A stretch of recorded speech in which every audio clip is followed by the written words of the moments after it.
अगर कोई भी स्थितियां हमें समझ में नहीं आए तो उसको समझने की पूरी प्रतिक्रिया, चाहे वो मेरे द्वारा हो चाहे वो किसी और के द्वारा हो, उसको आपको समझने पे लानी चाहिए। जिस तरीके से रिलायंस इंफ्रा, रिलायंस ग्रुप गिर रहा है, ये आपको देखने को मिल रहा है, वहाँ से रिटेलर जो हैं भैया वो ही टेंशन लेकर जाएंगे। ये आपको मैं पहले भी याद रखना कि कुछ भी स्थितियाँ बेहतर हमें बिल्कुल भी किसी भी ग्रुप में नहीं देखनी है, क्योंकि यहाँ न्यूज़ से ही पासे पलट जाते हैं।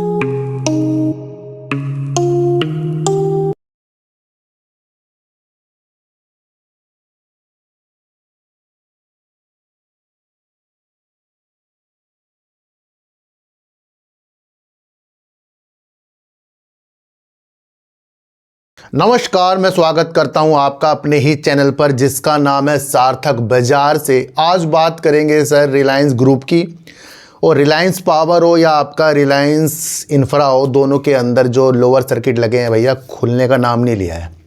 और ये प्रतिक्रिया आपको देखने को मिली है ईडी के द्वारा। जो इनकी 3 कंपनियां है रिलायंस ग्रुप की, उसके अंदर 17,000 करोड़ रुपए की फर्जीवाड़े की स्थितियों के साथ जो न्यूज़ निकल कर आ रही है, उस वजह से ये चीज़ों के अनुसार हुआ। अब ईडी ने रिलायंस ग्रुप के जो टॉप अधिकारी हैं उनको तलब करने की चीज़ों के साथ एक न्यूज़ आई है, उस न्यूज़ को हम समझ कर चलेंगे। दूसरा बात करेंगे पवन ऊर्जा की, और पवन ऊर्जा के अंदर नवीन एवं नवकरणीय ऊर्जा मंत्रालय जो है पवन ऊर्जा की क्षमता के हिसाब से अलग अलग नियम ला रहा है, और इस नियम के अनुसार मॉर्गन स्टैनली को सुजलोन एनर्जी सकारात्मक यानी कि पॉजिटिव संकेतों के साथ दिख रहा है, और उसके अंदर उन्होंने टारगेट लेकर आए हैं। देखो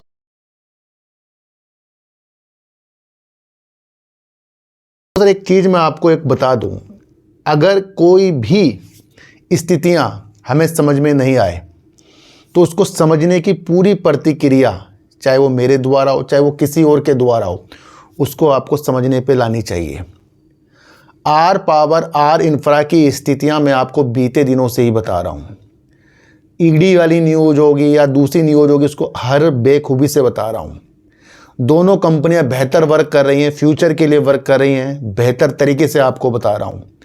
जिस तरीके से रिलायंस इंफ्रा, रिलायंस ग्रुप गिर रहा है, ये आपको देखने को मिल रहा है, वहाँ से रिटेलर जो हैं भैया वो ही टेंशन लेकर जाएंगे। ये आपको मैं पहले भी कल की वीडियो में ही बता चुका हूँ, उससे पहले भी ये बता कर गया हूँ। आप हमेशा याद रखना कि कुछ भी स्थितियाँ बेहतर हमें बिल्कुल भी किसी भी ग्रुप में नहीं देखनी है, क्योंकि यहाँ न्यूज़ से ही पासे पलट जाते हैं। और अगर आपको स्थितियां समझ में आ रही है तो आपको काम करने के तरीके भी समझ में आने चाहिए कि भैया ज़्यादा दिलचस्पी भी किसी भी स्थितियों के साथ नहीं दिखाए। ये जो टेस्ट के अनुसार वर्क नहीं है, ये कि आपको बहुत अच्छा लगा, आपने ले लिया, खा लिया, पी लिया। ये टेस्ट वाली चीज़ नहीं है कि आपको टेस्ट करना है इस भैया किसी भी शेयर को लेकर। ये टेस्ट करने वाली चीज़ होती ही नहीं। यहाँ तो एनालाइज होती है भैया। आज ये ग्रुप बेकार लग रहा हो, कल को सुधरेगा, कल को सुधरता दिख रहा है फिर बेकार लगेगा। तो ये नीतियाँ चलती जाएंगी, क्योंकि अभी अगर हम इस स्थितियों को समझें कि ईडी की जिस तरीके से चीज़ें आ रही हैं निकल कर, ये गंभीर हैं। और ये आप मेरी पिछली वीडियो में देख सकते हैं, जहाँ मैंने आपको कहा था ये बड़ा ही गंभीर दुखद विषय है रिलायंस ग्रुप के अंदर। और आज आपको जो लोअर सर्किट देखने को मिले, खुलने का नाम नहीं लिया है उसने। तो ज़्यादा दिलचस्पी हमें किसी भी चीज़ के अंदर नहीं दिखानी है। क्या न्यूज़ आ रही है, इस अगर हम न्यूज़ को समझें, ईडी ने अनिल अंबानी के नेतृत्व वाले रिलायंस ग्रुप के टॉप अधिकारियों को तलब किया। ये क्या है, रिपोर्ट के अनुसार है। ईडी ने सोमवार को अनिल अंबानी के नेतृत्व वाले रिलायंस ग्रुप के कई शीर्षक अधिकारियों को मनी लॉन्ड्रिंग की चल रही जांच के सिलसिले में समन जारी किया। ये समन अंबानी के एजेंसी के समक्ष पेश होने से एक दिन पहले जारी किया गया है। ईटी नाउ के अनुसार, जिसने इस घटनाक्रम से परिचित टाइम्स नाउ के सूत्रों का हवाला दिया, अमिताभ झुंझुनवाला और सतीश सेठ सहित ग्रुप के वरिष्ठ अधिकारियों को समन भेजा गया है। ईडी ने कथित तौर पर अब तक के धन शोधन निवारण अधिनियम के तहत कम से कम 6 समन जारी किए हैं।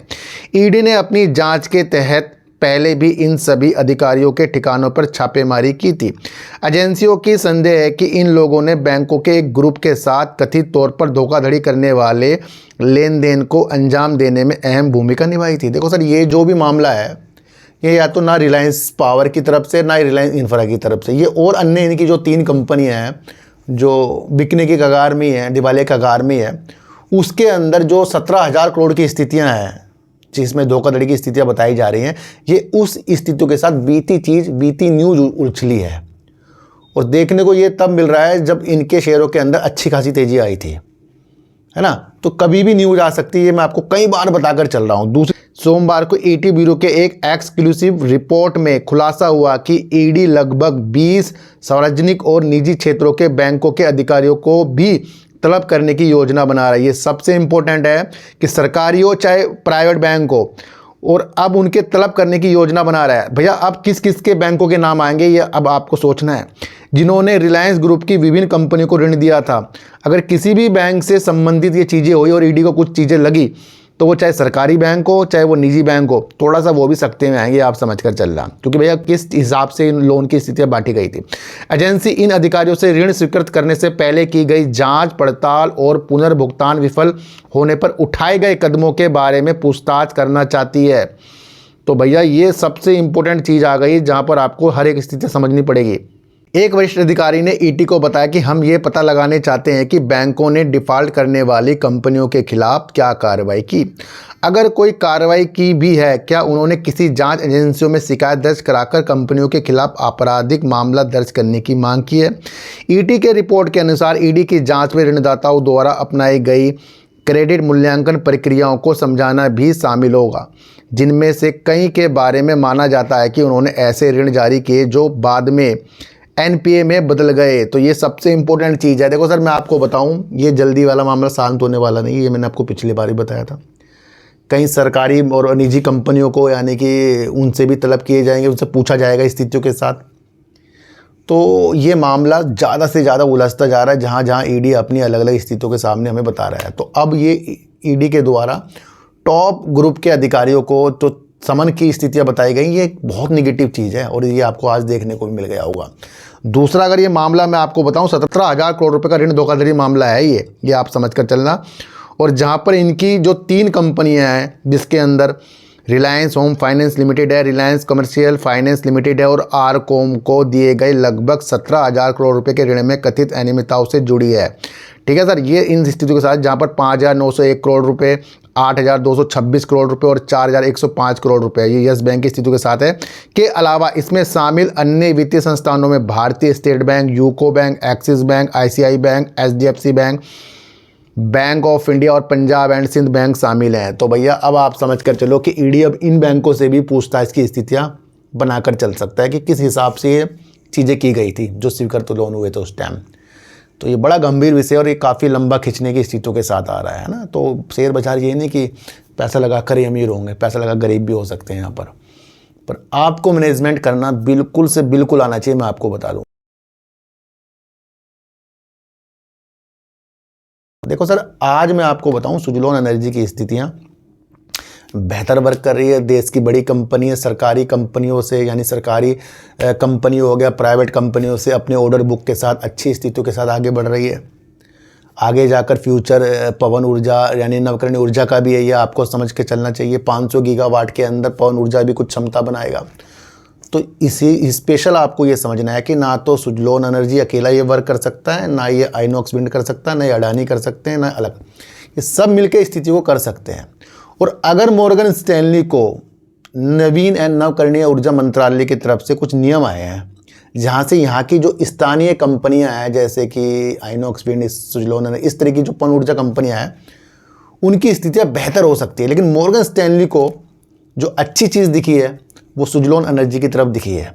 तो ये तो मॉर्गन स्टैनली को दिखी है, पर हमें क्या समझना है कि यहाँ और कंपनियां भी वर्क करें। इसलिए मैं आपको स्थितियों के साथ अलग तरीके से समझाता हूँ, ताकि हमें वो स्थितियाँ समझ में आए जहाँ पर कोई अगर टारगेट देकर गया है तो वो स्थितियाँ हमें समझ में आए। और अगर स्थितियाँ अगर नवीन एवं नवकरणीय ऊर्जा की तरफ से आ रही है तो वो सब कंपनियों के लिए होगी ना भैया, सुजलॉन के लिए कोई होगी। लेकिन सुजलॉन एनर्जी को मॉर्गन स्टैनली से नई ओवरवेट रेटिंग मिली मूल्य लक्ष्य देके। मॉर्गन स्टैनली ने सुजलॉन एनर्जी पर सकारात्मक दृष्टिकोण अपनाया है और इसे ओवरवेट रेटिंग दी है।